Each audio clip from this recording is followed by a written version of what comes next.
हर हर महादेव। उम्मीद है आप सभी लोग अच्छे होंगे। तो आज के इस वीडियो में अपन डिस्कस करेंगे कि केदारनाथ यात्रा के साथ साथ आप तुंगनाथ यात्रा कैसे प्लान कर सकते हो, दोनों धाम एक साथ आप कैसे विजिट कर सकते हो। तो उसकी प्लानिंग मैं इस वीडियो के अंदर A to Z आपको डिटेल में बताऊंगा। तो आप अभी से वीडियो को लाइक कर दीजिए, बाद में हो सकता है आप भावनाओं में बह जाए। तो वीडियो की शुरुआत करते हैं अपन केदारनाथ यात्रा से। तो केदारनाथ यात्रा स्टार्ट होती है हरिद्वार से। हरिद्वार ऋषिकेश आप कहीं से भी बस ले सकते हैं। हरिद्वार सबसे बेस्ट ऑप्शन रहता है। बस आप जो भी और ऑप्शंस आपको लेने हैं, चाहे आप गाड़ी से जाओ, कार से जाओ, किसी भी टैक्सी से जाओ।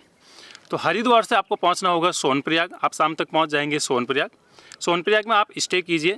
हो सके अगर आपको गौरीकुंड में स्टे मिल रहा है तो सबसे बेस्ट है, आप गौरीकुंड में स्टे ले सकते हैं। तो सोनप्रयाग और गौरीकुंड के बीच का जो डिस्टेंस है वो 5 किलोमीटर है।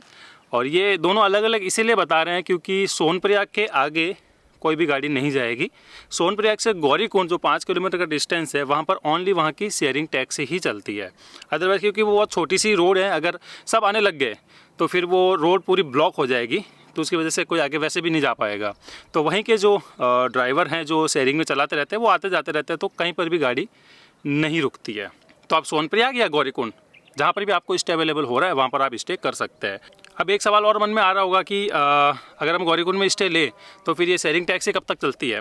तो ये रात के 9-10 बजे तक सोनप्रयाग से गौरीकुंड तक ड्रॉप करती हैं, चलती रहती है। बहुत ज़्यादा रश होने पे क्या होता है कि जनरल पब्लिक को सोनप्रयाग से आगे नहीं जाने देते हैं 2-3 बजे के बाद, 2 या 3 बजे के बाद में। अगर आपके पास कंफर्म स्टे है तो आपको आगे जाने दे देंगे, उसमें कोई प्रॉब्लम नहीं है। कंफर्म स्टे कहाँ से ले? कंफर्म स्टे GNVM सबसे बेस्ट है। अगर अभी पूरा फुल बता रहा है तो थोड़ा वेट कीजिए, कुछ कैंसिलेशंस होंगे, कुछ सीटें और आएगी तो आप वहाँ से बुक कर सकते हैं। तो वहाँ नाइट स्टे करने के बाद नेक्स्ट डे आप अर्ली मॉर्निंग लगभग 4 या 5 बजे आप अपना ट्रैक स्टार्ट कीजिए। तो आप 3-4 बजे तक आप केदारनाथ मंदिर में पहुंच जाएंगे। वहां पर जाकर आप दर्शन की लाइन में इमीडिएट लग सकते हैं। इस बार से टोकन लगेगा, तो टोकन आपको हेलीपैड जैसे क्रॉस करेंगे तो वहीं से आपको टोकन मिल जाएगा। आप अपना टोकन लीजिए, वहीं से आपको टाइमिंग भी बता दी जाएगी। तो मंदिर के पास है, जब भी आपकी टाइमिंग होती है उसके अकॉर्डिंग आप वापस मंदिर के पास आके आप दर्शन कर सकते हैं। तो केदारनाथ धाम में स्टे के लिए वहाँ पर होटलें भी बनी हुई है जो कि मंदिर के आसपास है, पर उनका ऑनलाइन बुकिंग इतना होता नहीं है, तो वो वहाँ जाकर ही करवानी पड़ती है। और दूसरा, गवर्नमेंट के GNVM के 3 कॉटेज बने हुए हैं जो सबसे नज़दीक है हेलीपैड के जस्ट पास में, लगभग मंदिर से 1 किलोमीटर पहले, वो है स्वर्गरोहिणी। तो स्वर्गरोहिणी में लगभग 1370 रुपये का आपको बेड मिल जाएगा। रूम भी है वहाँ पर, 7-7.5 हज़ार रुपये का रूम है। तो जो भी आपको अवेलेबल होता है वो आप ले सकते हैं। अगर वहाँ अवेलेबल नहीं हो रहा तो वहाँ से लगभग 2-2.5 किलोमीटर पहले है बेस कैंप, वहाँ पर नंदी कॉम्प्लेक्स बना हुआ है, आप नंदी कॉम्प्लेक्स में बुक कर सकते हैं। वहाँ पर तो आपको बेड मिल ही जाएगा, लगभग 800 रुपये समथिंग का है। सीजन में 800 है, ऑफ सीजन में सही 400-500 रुपये का देता है। इस बार गवर्नमेंट ने भी रेटें बढ़ा ली है। तो वहाँ पर आप नाइट स्टे कीजिए और बाबा के दर्शन कीजिए। अगर आपका उसी दिन दर्शन नहीं हो पाते तो आप नेक्स्ट डे क्या कीजिए, अर्ली मॉर्निंग 2-2:30 बजे आप उठिए और उसी टाइम लाइन पे लग जाइए। सुबह 3-3:30 बजे, 4 बजे के आसपास मंदिर खुल जाता है। एक्चुअली टाइम तो 4 बजे का है, बट कभी पंडित जी 3 बजे भी खोल देते हैं। तो बड़ा फिर भी 4 बजे मान के चलिए, तो 4 बजे तक आपका नंबर आ जाएगा लाइन में भी लगेंगे तो, क्योंकि जितना जल्दी लाइन में लगेंगे उतना ही मंदिर के नज़दीक लगेंगे। तो आराम से आप 4-5-6 बजे तक आपके दर्शन हो जाएंगे आराम से। फिर भैरव बाबा के दर्शन करके आइए और आप अपना ट्रैक डाउन स्टार्ट कर दीजिए लगभग 8 या 9, ज़्यादा से ज़्यादा 10 बजे। 10 बजे भी अगर आप अपना ट्रैक डाउन करना स्टार्ट करते हैं तो आप नीचे आराम से आ जाएंगे आप 4-5 बजे तक। हो सकता है उससे पहले भी आ जाए, ये सबकी स्पीड के ऊपर डिपेंड करेगा। तो आप नीचे आने के बाद अगेन आप वहीं पर ही रुकिए। बट इन मिडिल आपको क्या करना है कि चाहे रास्ते में चल रहे हो, चाहे वहाँ रुके हुए हो, अब चलते तो नए दोस्त भी बन जाते हैं। तो कई बार ऐसा होता है कि वहाँ से कुछ लोग, हो सकता है तुंगनाथ जाए और उनके पास व्हीकल हो, तो आप उनको ज्वाइन कर सकते हैं। दूसरा ऑप्शन अपने पास ये रहता है कि वहाँ से आपको कोई शेयरिंग टैक्सी वहाँ से जो चलती हैं, गाड़ी वाले काफ़ी खड़े रहते हैं वहाँ पर, उनसे बात करके अगर कोई भी तुंगनाथ के लिए जा रहा है तो आप उनको बुक करके आप उनके थ्रू जा सकते हो चौपटा के लिए। और तीसरा ऑप्शन ये है कि वहाँ से आप आइए रुद्रप्रयाग। रुद्रप्रयाग से बस जाएगी ऊखीमठ तक, बट ये फ्रीक्वेंट नहीं होती है बस। तो ऊखीमठ से आगे फिर वहीं से कुछ आपको शेयरिंग में करके जाना पड़ेगा। ये इतना कॉम्प्लिकेटेड इसीलिए है क्योंकि वहाँ तक कोई पब्लिक ट्रांसपोर्टेशन नहीं है सोनप्रयाग से चौपटा के लिए। या आप हरिद्वार से भी चौपटा के लिए जाएंगे तो डायरेक्ट कोई व्हीकल पब्लिक ट्रांसपोर्टेशन में नहीं मिलेगा, और ना ही वहाँ पर कोई फ्रीक्वेंट कोई गाड़ियाँ चलती है शेयरिंग में। या ये चलती है शेयरिंग में बट बहुत कम चलती है क्योंकि उधर कम लोग जाते हैं ना, इसीलिए। बट एक बात ये भी है कि अभी मेला चल रहा है तो डेफिनेटली कुछ ना कुछ ऑप्शंस आपको वहाँ पर मिल जाएगा। तो आपके उनके थ्रू ही आपको चौपटा तक जाना है। जो बस से गए हैं केदारनाथ तो उनको तो डेफिनेटली जब नीचे आएंगे उसी टाइम पर ही आपको नेक्स्ट डे की व्यवस्था करनी पड़ेगी कि कल अपन किस में जाएंगे। तो आप सोनप्रयाग जब रुकेंगे तो वहाँ पर काफ़ी सारे टैक्सी वाले, काफ़ी बसों वाले भी हैं, तो आपको वहाँ से ऑप्शंस मिल जाएगा। वो आप नेक्स्ट ऑप्शन लेके आप चले जाइए चौपटा। जिनके पास खुद की गाड़ी है, जो अपने ही पर्सनल व्हीकल से गए या किसी ग्रुप के थ्रू गए हैं, तो आप क्या कीजिए, जिस दिन आप ट्रैक डाउन कर रहे हैं ना, तो उस दिन आप फिर सीतापुर में मत रुकिए। तो आप वहाँ से चले जाइए ऊखीमठ के लिए। वहाँ से लगभग सोनप्रयाग से लगभग 1.5 घंटा, मैक्स टू मैक्स 2 घंटे लगेंगे, आप ऊखीमठ चले जाएंगे। तो ऊखीमठ मंदिर के पास में ही होटलें काफ़ी सारी बनी हुई है, आप वहाँ रुक के ऊखीमठ में ओमकारेश्वर मंदिर में आप दर्शन करके नेक्स्ट डे आप आराम से भी निकलेंगे तो 2-2.5 घंटे में आप आराम से पहुँच जाएंगे। इतना ही, इससे ज़्यादा नहीं है, ज़्यादा से ज़्यादा 2.5 घंटे।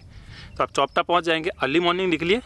अगर अर्ली मॉर्निंग आप 6-7 बजे भी निकलते हैं ना, तो भी आप 10 बजे तक आप पहुँच जाएंगे चौपटा में, जहाँ से ट्रैक स्टार्ट होता है। तो आप सुबह ट्रैक करना भी स्टार्ट करेंगे तो आराम से शाम तक होते होते आप तुंगनाथ महादेव के भी दर्शन कर लेंगे। और उससे लगभग 1-1.5 किलोमीटर ऊपर है चंद्रशिला, जहाँ भगवान श्री राम ने तपस्या की थी। वहाँ के भी आप दर्शन करके 360 व्यू का आनंद लेके आप शाम तक सनसेट देखते देखते आप वापस चौपटा आ सकते हैं। चौपटा में भी होटलें बनी हुई है और नियरेस्ट काफ़ी सारे कैंप साइट बनी हुई है, तो आप कैंप साइट में भी रुक सकते हैं। वहाँ पर भी काफ़ी अच्छे मतलब व्यू देखने को मिलता है, तो वह भी आपको बहुत मज़ा आएगा। प्राइस की अगर बात करूँ तो वहाँ पर आपको होटल मिल जाएगी 500-700 रुपये या 1000 रुपये पर पर्सन के अकॉर्डिंग। हो सकता है इससे भी कम में मिल जाए, पर अब सीज़न चलेगी, रश ज़्यादा होगा तो हो सकता है प्राइस बढ़ भी जाए। पर आप 1000 रुपये पर पर्सन आप मान के चलिए। इतने में तो टेंट भी मिल जाते हैं वहाँ पर, जो स्विच टेंट होते हैं वो भी मिल जाते हैं। जहाँ मैं बरजी के वहाँ रुकता हूँ वो 1000 से 1200 रुपये में वो इंक्लूडिंग फूड दे देते हैं। तो शाम को ट्रैक डाउन करके आके आप आराम से वहीं पर रुकिए। अब वहाँ पर रुकने का एक प्लस पॉइंट ये है कि जब आप ट्रैक डाउन कर रहे होंगे आपको जल्दबाजी नहीं होगी वापस नीचे जाना है। आप आराम से आएंगे तो उस जगह को एंजॉय कर पाएंगे, क्योंकि जो चौपटा कहा जाता है मिनी स्विट्ज़रलैंड है। वहाँ पर जितना टाइम स्पेंड किया जाए उतना ही मज़ा आएगा, क्योंकि ट्रैक लंबा नहीं है। आपका ट्रैक 5 किलोमीटर का है ओनली, बट वो थोड़ी सी खड़ी चढ़ाई है। जो नज़ारे देखने को मिलता है अल्टीमेट। मैं 4 बार जाके आ चुका हूँ, अभी भी मन नहीं भरा, हो सकता है इस साल भी जाएँ। अब नेक्स्ट डे जिनको वापस हरिद्वार के लिए आना है तो वहाँ से फिर आपको कुंड के लिए कुछ ना कुछ ऑप्शंस देखना पड़ेगा। कुंड से आपको, कुंड या रुद्रप्रयाग तक देख लीजिए, वहाँ से आगे आपको बसें मिल जाएगी हरिद्वार, ऋषिकेश के लिए। और भी ऑप्शंस आपको शेयरिंग में भी मिल जाएंगे काफ़ी। बट ये जो चौपटा और कुंड तक का रास्ता है ना, यहाँ पर थोड़ी मुश्किल से मिलता है, पर कुछ ना कुछ आपको मिल जाएगा। जो खुद की गाड़ी लेके गए उनको तो टेंशन है नहीं, नेक्स्ट डे अपनी गाड़ी में बैठे और निकल लिए नीचे की तरफ। और अब चौपटा से जिनका आगे प्लान है कि हम बद्रीनाथ जाएंगे, तो वहीं पर ही बोलेरो चलता है शेयरिंग में। तो वहाँ से कुछ गाड़ियाँ चलती हैं जो आपको गोपेश्वर से आगे वो हरिद्वार बद्रीनाथ वाली रोड तक क्रॉस, वहाँ पर आपको ड्रॉप कर देते हैं। आगे से आप बस में भी जा सकते हो, पहला ऑप्शन वो भी देते हैं आपको। या आप कहोगे तो मैं डायरेक्ट बद्रीनाथ तक जाना है, वो डायरेक्ट बद्रीनाथ भी ड्रॉप करते हैं। लास्ट ईयर भी ये चल रहा था, इस साल भी चलेगा, क्योंकि उनका तो अब यही इनकम सोर्स है ना मैन। तो डेफिनेटली ऑप्शंस आपको बद्रीनाथ के लिए भी मिल जाएगा। अब अपन बात कर लेते हैं बजट को लेके। वैसे तो मैं बजट को लेके पूरा डिटेल में एक वीडियो बना रहा हूँ, जहाँ मैं पॉइंट टू पॉइंट बताऊँगा कहाँ पर कितना पैसा खर्च होगा।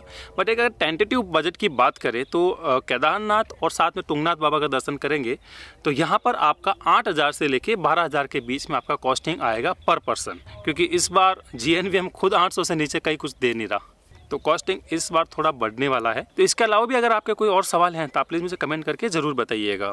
और मैं लाइव भी टाइम टू टाइम आता रहता हूं, तो आप लाइव में भी पूछ सकते हैं। तो आई होप ये वीडियो आपको अच्छा लगा होगा। अच्छा लगा तो प्लीज़ आप लाइक कीजिए, चैनल को सब्सक्राइब जरूर कर लीजिए, क्योंकि ऐसे इन्फॉर्मेटिव वीडियोज़ मैं आप लोगों के लिए अपलोड करता रहता हूँ। तो मिलता है किसी नई वीडियो में, तब तक के लिए बाय बाय। हर हर महादेव।